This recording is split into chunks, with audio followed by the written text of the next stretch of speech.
How do you help tighten up that noise and get that better tone out there for brands? Better tone, great guitar metaphor. I think the big thing is, every AI platform at the end of their output says, please proofread because we can make mistakes and all that. I think that's really important, is to make sure you're actually proofing it, not just putting it out there.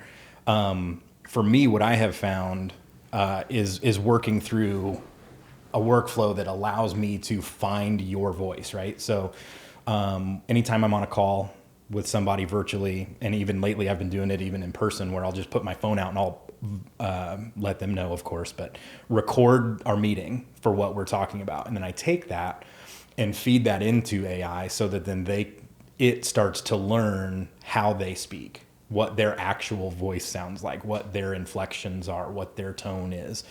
And then from that perspective, then I'll feed that into another tool that will help me actually identify like the character archetype like they work with. Are they a caregiver? Are they an everyman? Are they a sage? There's all these different archetypes in character and story development. And so then I can take that and build some prompts, build some documents that I can feed into project knowledge on the different AI platforms, and then things can just roll out. So now, perfect example is, you guys are a handful of episodes into your Covey podcast. I can filter those out by Dave episodes or Cody episodes and build separate project knowledge based on who is speaking with the transcripts from these episodes. So then things start to sound the same. They start to sound like Dave, or they start to sound like you. And in that process, the constant tweak that happens is between the person who the voice is supposed to sound like, myself, and the AI, or whichever of these partners is involved in that. And so we can get a little workflow that works in that pretty well. But again, it's that human element that isn't getting missed. I know that's something you guys are really big about with your IT strategy, is that it's, tech that works for people and with people, not just becomes a problem. Right. And so it's a really similar focus in how we do that with the marketing as well, because it's all making sure that it continues to sound like the brand voice. It continues to sound like the people from the brand. And then of course you can work the prompts that are like, be a critical thinker. That's a big one I've been using lately. Don't just be a yes man. Don't just give me everything that I need and agree with everything I say, but actually put critical thought into this. That's been a big one. As well as like a humanized writing prompt. Don't use dashes. Don't use in conclusion or summary kinds of statements. Like make it sound. Don't use emojis. Yeah. That why is that? I feel like chat all of a sudden was like, let's use emojis in everything.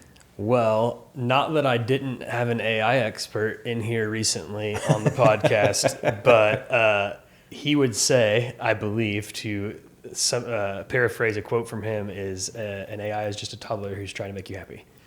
Interesting.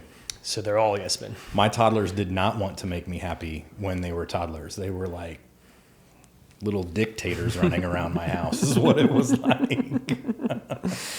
I know probably starting in like 2018, 17, about when you were talking about you jumping in full time. I feel like the Story Brand book came out. Yep. I know there's a bunch of Story Brand information, and this whole storytelling in marketing and sales has been very buzzwordy. How do you like make it with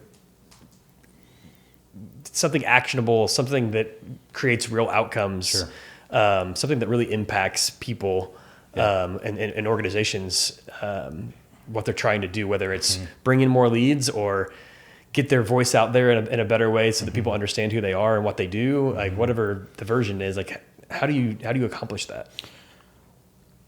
There's no one way for sure. Like everybody's story is different, just like every song that ever gets written is different. And the ones that are the exact same, you start to realize they're the same. And it's like you talked about with AI on Instagram and social media, like you realize everything sounds the same and looks the same. And so how do you start to develop something different out of that? And so I read that book and I really connected with that marketing strategy is really what it was. I had read a number of Don Miller's other books in the past. And so I knew him. I liked the way he wrote. I liked the way he connected things. And I it's like a good movie or a good song or a good book. You find yourself relating to the story that's going on in that piece of art. And so I read the book and I really enjoyed the way that he talked about connecting that story and building that brand persona. And so, using some of the free tools that were in the book, I started working it through with some of my clients, and it really connected with them. And so from that standpoint, it's not necessarily formulaic the way that you do it. And so it's finding those real people connections, finding those story elements, those moments that need to be talked about and shared, and how you do that.